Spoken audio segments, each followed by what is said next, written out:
Bueno, ahora le voy a contar, para seguir un poquito con este tema, que yo sé que a mucha gente le da lo mismo, dirá, pero ¿qué está hablando este otro? ¿Por qué habla de este tipo de cosas? Porque son cosas que pasan en el país y para que usted se vaya enterando, cuando uno dice, hoy los periodistas esto, qué sé yo, o la gente en realidad no sabe la verdad de lo que está pasando, porque no todo te lo dicen y no todo te lo informan, son cositas como esta, que de repente uno debe hincarle un poco el diente y darse cuenta en realidad de cómo te mienten, cómo te manipulan, especialmente la parte política y ahora la parte judicial. Eduardo Lagos siguió declarando, ¿ya? Siguió declarando y en su declaración dijo que la esposa del confeso Gabriel Silva, el ex diputado de la DC, hoy lobista, que la senadora Loreto Carvajal, militante del PPD, habría recibido 300 millones de pesos para colaborar en el nombramiento de Yamil Nagle como conservador de bienes raíces de Chillán, que está metido en toda esta trama. Para colaborar en el nombramiento. Eso de usar la palabra colaborar en el nombramiento es algo pituco. Ella, la senadora Loreto Carvajal, negó esta aseveración, pero eso está investigando. Este es otro dato que dio a conocer Silver. Ahora vamos al conservador de Puente Alto. ¿Ya? Este es el conservador de Puente Alto, que es Llaver. Ocurre que Luis Sepúlveda fue uno de los jueces que votó por Sergio Llaver para que integrara la lista de candidatos a conservadores de Puente Alto. Posteriormente logró el cargo. Cuando ya estaba en ese cargo, Sergio Llaver empleó a la esposa de Luis Sepúlveda, Isabel Ponce. Esta relación originó un sumario a Luis Sepúlveda. Y 2 meses después de dejar de trabajar con Llaver, por todo lo que había pasado, Isabel Ponce llegó a la entidad que entonces dependía de quién? De ministro Álvaro Lizalde, que es el Consejo de Auditoría Interna del Consejo General de Gobierno de la Secretaría General de la Presidencia. ¿Se da cuenta? Estas son redes que uno no conoce, que es muy difícil de detectar, que se expanden hasta los lugares más recónditos o más insólitos. Otra más. Diego Cisprantigue, el ministro de la Corte Suprema expulsado del Senado, del Poder Judicial, dijo que había viajado junto con Eduardo Lagos a veces. ¿Qué dijo Lagos? Al contrario, dijo que no, era una especie ellos de habitual, de turista, de periplos para descubrir el mundo. Siempre hemos viajado una docena de veces a Europa, a varias partes del mundo, a Medio Oriente, a África, Perú, Argentina, Brasil. Diversos viajes, no sé cuánto, dijo, desmintiendo a Silpentigue. Y esta es la última. Hasta hace poco era ministra de la Corte Suprema María Teresa Letelier. ¿Ya? Está siendo investigada criminalmente por sus actuaciones del Ministerio Público mientras era jueza de la Corte Suprema, María Teresa Letelier. ¿Recuerda ese nombre? En un momento, la Policía de Investigaciones se comunicó con ella para que lo recibiera porque tenía que hacer una diligencia que querían hacer, pedirle que entregara voluntariamente un celular y su computador. Pero ocurre que dijo que al otro día, muy temprano, de esta comunicación telefónica, María Teresa Letelier se comunicó con la Corporación Administrativa del Poder Judicial y les informó que le habían robado el celular. Incluso hizo una denuncia al carabinero el año pasado, diciendo contando que había salido de su departamento para ir a comprar un local comercial, a un box, y le habían robado el celular. Y que ocurrió así, que le sacaron un celular, que pasó un hombre en bicicleta y se lo robó. Dijo que no recordaba mayores características del tipo ladrón, solo que era alguien joven, atlético y de pelo oscuro.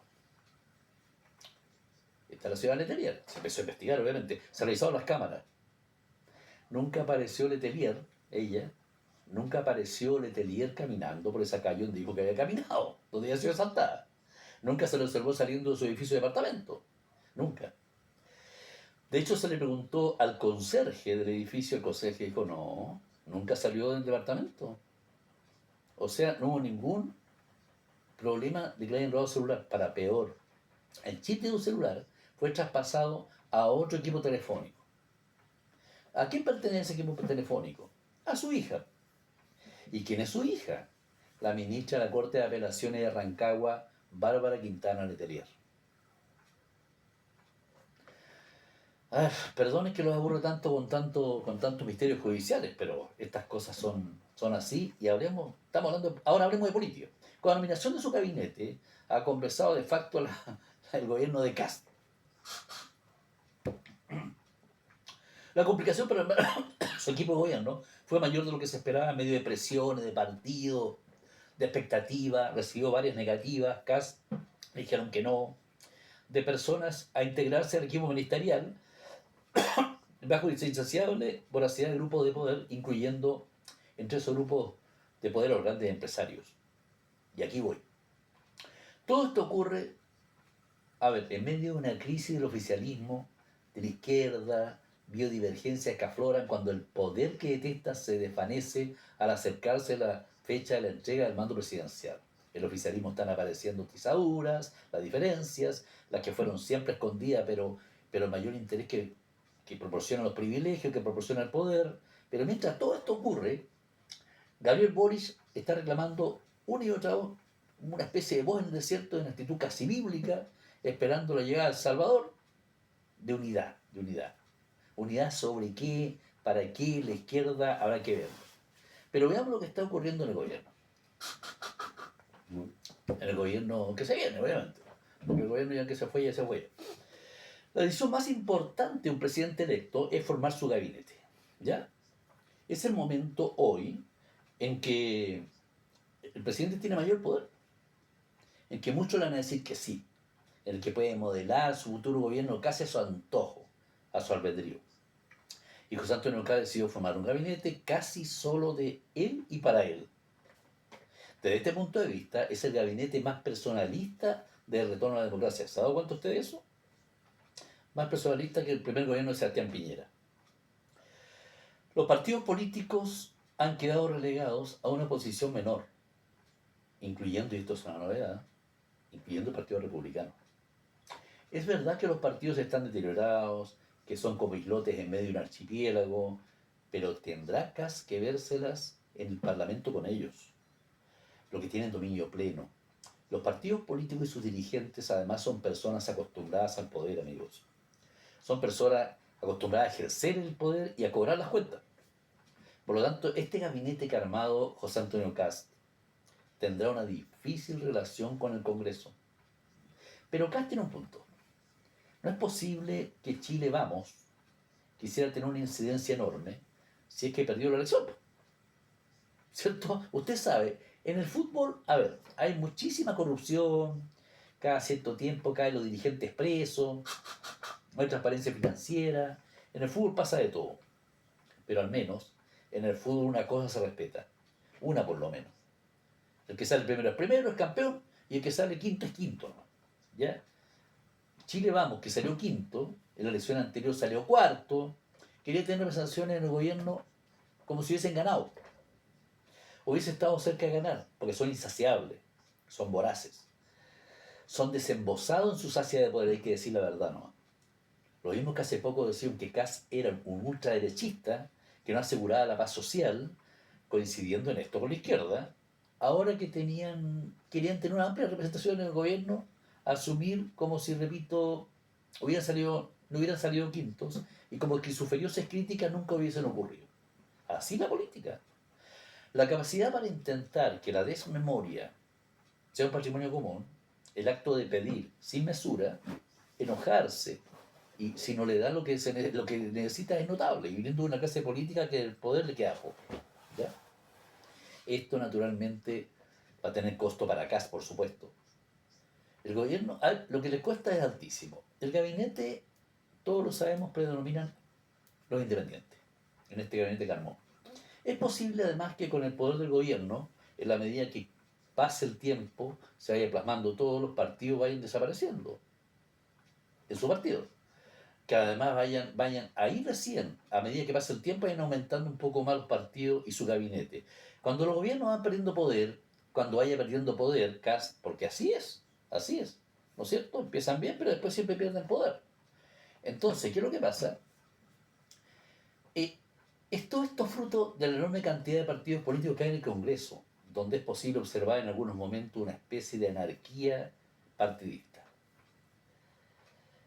El gabinete de Kast es un gabinete teocrático, con algún parecido al de Jorge Alessandri, al que llamaron gabinete de los gerentes, o al primero de Sebastián Piñera. Este tipo de gabinete se le debe medir por su eficiencia y su capacidad para convencer a los políticos de que las razones técnicas muchas veces debían preferirse a la de su interés político. Como ustedes pueden apreciar, es una ardua tarea. Los militantes de partidos políticos que se desempeñarán en carpetas importantes no responden a los partidos políticos, son más bien que van a responder a Kast, más que a los partidos políticos. Por lo tanto, no se deben representar tanto como, como de partido político. Perdón. Una cosa es no ceder a los partidos, que siempre andan con su lista de nombres para apoderarse del Estado, para proteger a los suyos, a sus afines, para integrarse en los circuitos de poder. Y con eso tanta diferencia no hay entre la izquierda y la derecha, es lo mismo. Y otra cosa es cómo Kast está conformando el gobierno. En nuestro país, el poder se concentra en la clase política y los grandes empresarios. Y eso usted y yo lo sabemos. Y los grandes empresarios son pocos. Por eso tienen mucho poder. Las organizaciones empresariales, como la Confederación de la Confederación del Comercio, la SOFOFA, la Sociedad de Fomento Fabril, representan a ellos, a los grandes empresarios. Y los directivos de estas organizaciones son empleados de ellos. Todo esto se ha ido acentuando en la medida que en Chile hay mayor concentración económica en los poderes, las plata, lo que estaba hablando delante yo. Un asunto que hace rato dejó de ser tema. Una especie de blanqueo que ocurrió en virtud de las instituciones, perdón, con el Tribunal de la Libre Competencia, que simplemente ha blanqueado la situación económica del país. Otro poder que existió antes, la Iglesia, la Academia y la Fuerza Armada, no cuentan mucho hoy en día. El poder hoy en día en Chile está en la política y están en un puñado de grandes empresarios, entendámoslo. Una de las críticas que se le ha hecho a la derecha chilena es su aceitada correa transversoras con los grupos empresariales. No solo por su financiamiento, sino por representar sus ideas, sus intereses. Y naturalmente, muchas veces los intereses de grandes grupos empresariales no necesariamente coinciden con los intereses del país. Eso lo sabemos, ¿no? Esa relación incestuosa entre política y grandes empresarios estaba representada especialmente por Chile Vamos, en especial por la UDI y Renovación Nacional. Desde este punto de vista, se ve a Kast un poquito más ajeno a los sectores empresariales, se veía. Por ser un partido nuevo, y posiblemente por ser un partido de los republicanos, una cuestión más bien tradicionalista, que algunos confunden con cierto nacionalismo, pero no es así, se crea, insisto, que casi su gente estaría más alejado del poder empresarial. Para desgracia de muchos, Kast se encargó a la primera de desmentir todo esto. Está cerca de ese grupo de poder, incluso más cerca que lo que estuvo Sebastián Piñera. Además, con un agravante, Piñera conocía a todos, conocía de sus triunfos, conocía de sus éxitos, pero también de sus mezquindades, de sus faltas que habían cometido, de la actitud de varios de estar a borde de la ley, de aprovechar cualquier circunstancia para hacerse rico, rico, rico. Aquí lo único que vale aquí es sacar dinero. Piñera los conocía, porque Piñera era uno de ellos y podría hablarles de igual, igual, pero acá no los conoce, es solo da la impresión que se arrima a ellos, como un niñito, que queremos creerlo con inocencia digna de monja de claustro, ¿ya? Así como un acto de fe donde todos los hombres son esencialmente buenos. El nombramiento en la Cancillería de Francisco Pérez Maquena dinamitó la posibilidad de existencia de una derecha distinta en cuanto a su amalgama con lo gran empresariado. Kast se encargó de hacerlo en grande, no en medias tintas, lo hizo al tiro, en forma ostensible, evidente o en forma brutal. ¿Ya? José Antonio Kast decidió nombrar a cargo de la Cancillería no a un experto en política internacional, decidió nombrar al brazo derecho Andrónico Luksic al gerente general de Quiñenco. ¿Sabía usted eso? En medio de la algarabía, lo que votaron por Kast y de lo que votaron por Kast por ser anti-Boric o anti-Jara o anti todo lo que se parezca a este gobierno que hay en este minuto actual, todo esto ha crecido, todo esto ha pasado algo desapercibido, lo que estoy contando ahora, ha sido dejado de lado. Muchos han dicho que es mejor hacer olitas. Usted podrá estar muy de acuerdo con Kast o muy en contra de la izquierda gobernante, pero este es uno de los casos más burdos de la mezcla de política y negocios de un conflicto de interés gratuitamente generado. El grupo Lucy es por lejos la mayor fortuna del país. Es el que tiene mayor poder en Chile. Lo suyo, lo de ese grupo, es una doctrina, la doctrina del poder. No es el solo empresario, no es sentir satisfecho por el poder que de su patrimonio le da, sino es su vocación por acercarse siempre al poder político, de estar en todas partes, bueno, de abarcarlo todo, estos pirañas de mierda, de las organizaciones que representan a los empresarios, como les decía, donde domina hasta los medios de comunicación. ¿Por qué tiene medios de comunicación si año a año pierde plata los medios de comunicación y en teoría a los empresarios no les gusta perder plata? Por el poder. Incluso es posible que periodistas que tengan la misma sensación de compatibilidad o incompatibilidad como canciller, sin iban de decirlo, porque dependen de ese Pérez Maquena, que el dueño de Pérez Maquena, que es su actual empleador, Lucy. Naturalmente, que esa actividad, aparte de pérdidas permanentes, que está en contra de la regla del mercado, pero todo esto a nadie le importa, a nadie le interesa. Es como lo que estoy hablando ahora, que tal vez mucha gente que no esté. Hay actividades que Andrónico Lucy desempeña en Chile que en Estados Unidos no podría realizar, y entre los suyos lo saben, pero aquí se lo permiten. Los límites autoimpuestos aquí en Chile no existen. Permítame solamente recordar dos hechos, ya para recordar, aunque sea en forma muy mínima, muy burda, de este grupo con la política. El caso Cabal, ¿se acuerdan? Ese, cuando se supo, hundió al segundo gobierno de Michelle Bachelet. Jamás habría existido si no fuera por una reunión previa entre Andrónico Luksic y Natalia Compañón, junto con el hijo de la Bachelet, Sebastián Ábalos. ¿Se acuerdan? Dávalos. Ya estaba electa Bachelet y Andrónico Luksic les otorgó un préstamo de muchos millones de dólares para hacer el negocio Cabal sin garantía suficiente. Nadie de ustedes, nadie, de nadie de los que están viendo podría haber tenido ese préstamo, así como así. Pero bueno, era bueno entregarlo. Era interesante dar el préstamo al hijo de la presidenta. ¿Se entiende, no? En ese tiempo también se supo que durante cerca de 8 años, Antofagasta Minerals, del grupo Luxi, pagó por unas asesorías que consistían en informes políticos al diputado en ejercicio Jorge Insunza, mientras integraba la Comisión de Minería de la Cámara Baja. Todos los meses le pagaban. Incluso este Insunza presidió la Comisión de Minería. Ese diputado representaba el decreto de todo el conglomerado empresarial Lucy. Este grupo empresarial venía de antes que fuera electo, ¿ya? Este gallo. Cuando nos referimos a relaciones, usted debe entender que los pagos venían de antes. Es mucha plata para este señor. Solo he querido dar dos ejemplos históricos relativamente recientes de la relación de este grupo con la política. Se podría dar muchos ejemplos más, la verdad es que es una desgracia. Nuestro vecino principal es Argentina. Octubre de 2016, el periodista argentino Jorge Lanata, ¿se acuerdan? Denunció a la minera Los Pelambres, del grupo Luxic, de usar territorio argentino como un basurero en un tamaño enorme, equivalente a 70 canchas del equipo de fútbol River Plate, como ejemplo, que es una cancha muy grande. 70, como basurero. En el programa Periodismo para Todos, La Nata, presentó un reportaje que dijo que durante los últimos 10 años, el lado argentino de la cordillera fue usado como basurero, como basural por una minera chilena. Una montaña de escombros tóxicos sobre la provincia de San Juan. Así dijo. La denuncia era cierta. A principios del 2011, Los Pelambres de este grupo depositó 40 millones de rocas estériles, 500 neumáticos gigantes, unas 52 hectáreas de la provincia de San Juan en Argentina, en terreno de la minera suiza Quirenco. La empresa alegó errores de embarcaciones en los mapas oficiales.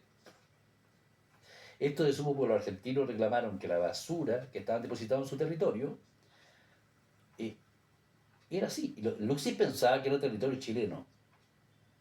O sea, si votarían los desechos en Chile, esto generó un conflicto a nivel diplomático entre Chile y Argentina, ¿se acuerdan? Lo cierto es que hubo un acuerdo judicial año 2018 y la minera comenzó a retirar la mugre que dejó ahí, y en estos instantes hay un plan de una trata de mediación de ambiental y monitoreo. Podría haber en el cumplido de este plan un conflicto nuevamente entre Chile y Argentina. ¿Lo sabían ustedes? No. ¿Estará el señor Pérez Maquena a entrar al taller para solucionar el asunto de su actual empleador? Los conflictos de interés son inherentes. Hay algo más. Piense lo que acabo de decir. Como todos sabemos, las minas no acaban, ¿cómo se llama? No responden a los límites fronterizos de los seres humanos. Porque hay minas que están de lado y lado, tanto en Chile como en Argentina, ¿no? Hace algún tiempo se firmó un tratado minero entre Chile y Argentina, de cuya aplicación mucho tiene que decir la Cancillería, o sea, Francisco Pérez Maquena. Entonces yo le pregunto, ¿cómo actuar Pérez Maquena? ¿Sabe usted que fue anunciado en una ceremonia Francisco Pérez Maquena como canciller y todavía no renuncia al grupo Luxi? Y ni siquiera lo hizo de inmediato. Que viaja con el presidente en una doble función como canciller y actual preso de derecho del grupo Luxi. ¿Cuál es el principal cliente del grupo Luxi? China, porque a ellos les venden el cobre que extraen. ¿No está condicionado, señor Pérez Maquena, en su contrato con los chinos y por el negocio en ese país? Francisco Pérez Maquena está lleno de conflicto de interés. Apenas lo he visto, señor. Capaz que sea un hombre bueno, puede que se abstraiga de sus actuales compromisos, puede que desconozca los antiguos lazos con Luxi, basados en remuneraciones enormes, regalías cuantiosas, circuitos compartidos. Se supone que jamás se va a saber exactamente cuánto. Además tiene enemigos comunes. Puede que se abstraiga de todo eso.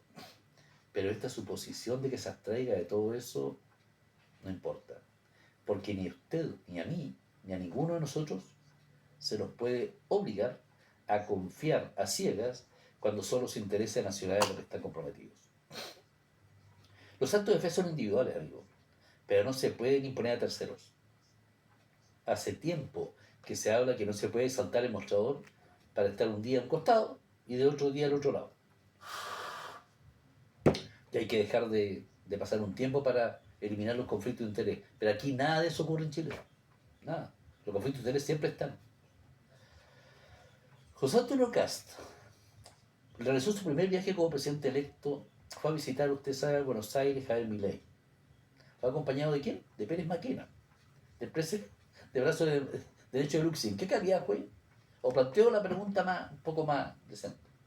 ¿En qué calidad fue invitado? ¿O por qué lo invitó Cast? ¿Porque ya era canciller electo con él? O sea, ¿cómo fue el representante electo de Luxi o canciller al mismo tiempo? ¿Qué hablaron? ¿Qué dijeron allá? ¿Qué acordaron allá? Todas estas preguntas son absolutamente legítimas. Hoy podríamos decir, por ejemplo, con toda naturalidad, que Andrónico tiene a su hombre en la Cancillería, que es el sueño de cualquier empresario, y no faltaríamos la verdad. En la vida los caminos emprendidos impiden recorrer otros caminos a veces. Cuando se adoptan decisiones laborales o personales, todo esto implica al mismo tiempo inhabilitaciones, inhabilidades, conflictos de interés que se deben resolver.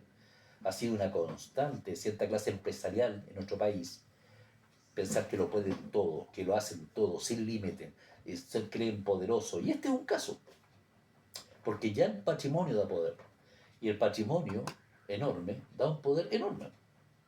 La fortuna de Luxic es inmensa en relación a la economía chilena. ¿Para qué querer más? Uno cree que la razón del estallido no están totalmente superada. Y no me refiero al pillaje, ni a los actos delincuenciales, ni nada de eso, no. Ni a los políticos activos pasivamente agitados en eso, no. Me refiero al reclamo contra las élites, a esa sensación que tenemos de que es un poder sin límites. Desde muchos puntos de vista, amigo mío, la elección de Kast en este caso errada. Y en esto no se diferencia nada de la derecha, que tanto criticó la de la relación genética con esos grupos de poder. Él criticaba eso, ha llamado la atención las dudas sobre la nominación en la cartera de seguridad, siendo la seguridad el caballo de batalla de acá en la campaña electoral. Se tenía claro, bueno, se pensaba que Kast tenía claro el perfil de la persona que ocuparía este cargo tan importante, incluso o los nombres posibles. Todos sabemos que el cargo se lo presiona al alcalde de la Florida, Rodolfo Carter, hoy senador electo. Ese ofrecimiento fue una tontera, pues Carter debe asumir como senador por la Araucanía el próximo 11 de marzo, por 8 años. Y habría sido una bofetada a los electores, una vulneración a la promesa hecha hace poco en una región en que Kast o tenía amplia mayoría y donde Carter obtuvo una gran votación. No solo eso, habría obligado a los ciudadanos de la Araucanía a tener que soportar a un senador elegido a dedo por 8 años. Tuvo suerte el presidente electo que Carter hubiera primado el sentido común y dijo que no. Llamó la atención de la vocera Marga Sedini, de la vocera de seguridad, ex embajadora. Sedini, replicando a las voces que criticaban las dudas sobre esta persona encargada de seguridad, dijo: la ministra de Seguridad no fue una improvisación, fue una conversación que lleva un buen tiempo. Y creo que fue una bonita sorpresa que apareciera un nombramiento de último momento. Eso lo dijo Sedini. Una sorpresa preparada hace tiempo. Pero ocurre que los fiscales no pueden tener conversaciones políticas con un gobierno en ejercicio. Ella era fiscal, ¿o no? A lo más puede haber un ofrecimiento y como un respuesta a un rechazo o una aceptación, una renuncia inmediata, como lo que había hecho este gallo del Pérez por el tema de Luxi. Todos sabemos las enormes dificultades y también decisiones que pueden tener consecuencias políticas. El fiscal nacional Ángel Valencia debió ser informado que a una fiscal nacional le estaban ofreciendo un cargo político, ¿o no? ¿Cuánto tiempo conversaron? ¿Qué negociaron? ¿Se da cuenta que la fórmula usada no es cierto? Bueno, es cierto que después salieron a desmentir todo esto, pero las afirmaciones de Mara Sedini quedó ahí. Y todo esto quedó una nebulosa que no ha sido suficientemente aclarada.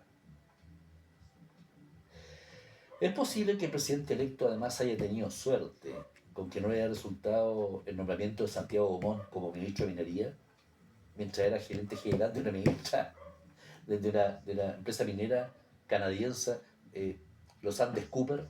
Ocurre que esa empresa emitió un comunicado con declaraciones del propio Santiago Montt anunciando que su gerente general sería el ministro de Minería. El, el comunicado de la minera, antes con el anuncio oficial, significó el enojo de Caspo, lógico, porque no pueden decir eso. Esta complicidad de negocios empresariales, de política, tiene efecto económico. Mire, esto no son solamente recuperaciones. Cuando la empresa comunicó la llegada de su CEO, de su máximo ejecutivo al gabinete de José Antonio Cast, la acción de la empresa de Cooper se disparó 22% a la bolsa de Toronto. Luego de la bajada de Montt, la acción se derrumbó un 17% y luego moderó su caída de un 10%. O sea, según el mercado, el nombramiento de Santiago Montt ha beneficiado a la minera, aumentaba su valor, por algo será. Señores, ustedes que creen, o señora, ustedes creen en el mercado, aquí está la prueba de los conflictos de interés que son terriblemente evidentes. Solo un aspecto más. El SENA Geomin, que fiscaliza las empresas mineras, depende del Ministerio de Minería. O sea,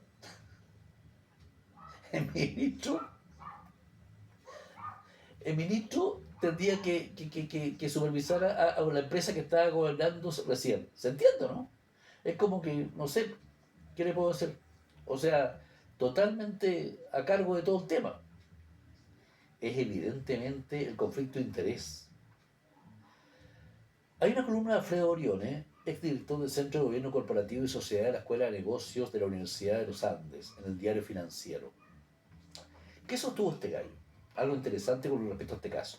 Dijo que las normas canadienses señalan que a la minera Andes Cooper no le quedaba otra que dar a conocer inmediatamente la nominación de Santiago Montt, ya que podía provocar acusaciones de asimetría de información, facilitar lo que se llama el cyberstriking, el uso de información privilegiada, o sea, la decisión de nombrar a Montt reflejó de inmediato los conflictos de interés.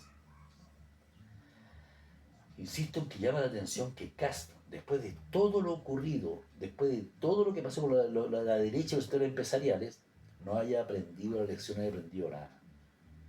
Y todo esto terminó porque el Ministerio de Minería es uno de los ministerios, todos lo sabemos, más relevante, porque somos un país minero, nuestra economía depende gran parte de la actividad minera, quede como bajo un ministro, ministro de Minería. Si un ministro de Minería por casualidad, por mero azar, a última hora, se llama Daniel Mas, será el ministro de Economía y Minería. Mas fue, de nuevo, vicepresidente de la Confederación y el Comercio. O sea, esta cosa es realmente increíble. El empresariado en el gabinete está ahí. Este nombramiento, además, irritó al mundo minero. El presidente de la Cámara Minera de Chile manifestó que esperaba el reemplazo de Dora Williams, actual ministra, llegar a un ingeniero en minas, o al menos un profesional ligado a la industria. Y agregó que cuando las vacas lecheras se le acabe la leche, ahí se van a dar cuenta de la importancia que tiene la minería. Una amenaza, ¿no? Una amenaza. La decisión de Kass no es compartida por estos grandes empresarios, por lógica, porque ellos hubieran deseado un ministro 100% dedicado a la cartera. ¿Quién es más? Es un ingeniero agrónomo, con una fortuna familiar que se ha encargado de incrementar. Es un misterio la razón por la que Kass, por ahora, haya resuelto no cumplir con la promesa de disminuir ministerios. Esa fue la promesa de campaña. Decidió no hacerlo. ¿Se acuerda que decía que disminuir los ministerios? Es verdad que nombrar o triministro no es bueno para los ministerios, pero habría sido una buena señal, y es de esperar que dentro de las primeras medidas que intente legalmente la disminución de estas extensas instituciones burocráticas cada vez más gordas, más pesadas, el problema será si que intenta, si lo hace próximamente, varios ministros van a quedar en el aire. ¿Ya? Muchos ministerios van a desaparecer. En definitiva hay 24 ministros, uno menos que el ministerio actual, pero de esa casualidad el Ministerio de Minería. Es verdad que José Antonio Kast resistió la inmensa presión de los partidos, como decía delante, pero eso es destacable. Hay 16 ministerios en manos independientes, los demás se reparten entre sí, un ministro para cada uno, salvo para el Partido Republicano que tiene 2 carteras, por lógica. Esto podría cambiar porque Evópoli, Demócratas, Partido Social Cristiano y el Partido Radical están en vía de extinción. Esto podría ocurrir entonces, el gabinete se quede con 4 ministerios. ¿Es verdad que es posible que esa actitud, como le decían delante, dure solo un tiempo? En la medida que pierda poder Kast, va a recurrir, como todos los presidentes, a los partidos para sumar poder. Hay que estar atentos, además, a las primeras medidas que se van a tomar en los primeros 90 días, desde marzo en adelante. Eso de gobernar por decreto, usando sus facultades y concreto, como él dijo. En el llamado comité político, solo tendrá representación minoritaria en la UDI y Nación Nacional.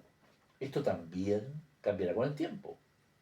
Hay que agregar además que el nombramiento de delegados presidenciales y subsecretarios se postergó para la próxima semana.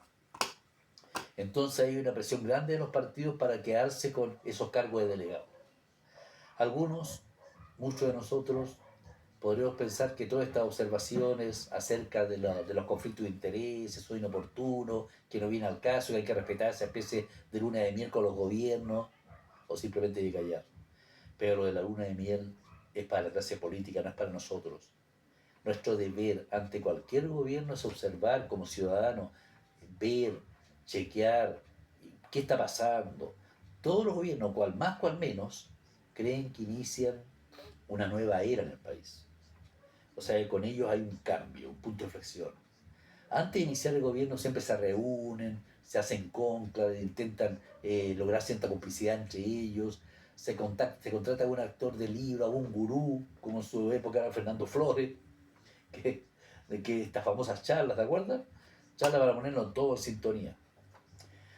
Miren, esta vez aprovechando su visita a Santiago, la gente del gobierno reclutó a alguien, a la psiquiatra española Marian Rojas, y ella los instruyó a todos, los reunió a todos y les dijo cómo combatir el estrés y el mal que muchas veces provocan las pantallas, la tecnología, la salud mental. Ella es una autora prolífica de libros titulados, por ejemplo, Cómo hacer que te pasen cosas buenas, Encuentra tu persona vitamina, Recupera tu mente, pero conquista tu vida. Mientras los que están componiendo el gobierno, o lo van a componer, la escuchaban, los futuros ministros con mucha atención, también le habló de hormonas también, de dos hormonas. En el cortisol, fíjense mucho, la hormona del estrés, el cuerpo libera cuando está bajo presión, con miedo, con ansiedad. Y fíjese también en otra hormona, la dopamina, la de la motivación, entre otras cosas, que se libera cuando se cumplen metas. Habló de otra hormona más, la oxitocina, que se libera en el cuerpo al contacto con otras personas. Es que esa hormona que disminuye el estrés y combate los efectos del cortisol. Entonces las recomendaciones que le dio esta autora gurú española fueron importantes, aunque no muy novedosas. Le dijo practiquen deporte, duerman bien, mediten y reúnanse con amigos. Esto a los políticos, ¿eh? Respecto a los ministros tomaban nota de todo lo que le decía esta gurú. Esto acá es una anécdota. ¿Eh? Y apareció una entrevista a Felipe Costabante, que es la Secretaría de la SECOM, que va a estar a cargo de las comunicaciones del gobierno. A este Felipe Costabal le llaman el chip. Él contó que para entrar a periodismo se fue a la Universidad de los Andes y se reunió con el director de la facultad, Patricio Sayar, y dijo textualmente en la entrevista: estuvimos vendiendo la pesca duro, una hora entera, porque nosotros por la nota que teníamos no podíamos ni siquiera prepostular a la universidad. Tuvimos la suerte que le caímos bien y nos dejó. Un caso de meritocracia, como proclama Cast a diario José Antonio Cast. La semana de negociación, y como lo reveló su Johannes Kaiser también, la propuesta del equipo de Cast de entrar a la cartera de minería para Kaiser, más dos subsecretarías, fue calificada como insuficiente, por lo tanto, la gente de Kaiser se apartó del gobierno. Kaiser dijo que no entró por un problema de cupos, de cargo, aunque en otra oportunidad ha hablado de coincidencia o no coincidencia ideológica. Sí por los cupos, todo su discurso se cae solo. Pero lo cierto es que Kaiser se puede convertir en un duro opositor a Kast de la derecha. Recordemos que el mismo Kast fue un opositor desde la derecha a Piñera. Y el asunto le resultó. Pero habría que ver ahora la consistencia de Kaiser en este pronóstico reservado. Bueno, la verdad que no hay nada que hacer en este tipo de cosas para que usted se dé cuenta realmente lo que son estos mundos, digamos, del mundo político, el mundo empresarial. ¿Cómo se maneja el mundo empresarial? Es una cosa realmente increíble. El mundo empresarial se maneja, ellos quieren todo para ellos, quieren todo, todo, absolutamente todo lo quieren para su beneficio propio, le importa una soberana, eh, lo que sea, no quiero ser ordinario, le importa la nada misma, lo que pueda significar en un momento dado lo que quiere usted como ciudadano, lo que quiero yo. Todas estas cosas que hemos conversado, tanto el mundo del Poder Judicial como el mundo de la política con los empresarios, espero que les sirva de algo. Yo no sé si acaso les sirve de algo, a alguien le interesa esto que estoy conversando. Tal vez sí, una tertulia diferente, una tomada de mate diferente fue esta, solamente hablando de cosas que uno transmite nada más, ¿ya? Que uno trata de dar a conocer porque la televisión no te lo va a decir. Un abrazo gigante, los quiero mucho, un buen matecito y namaste.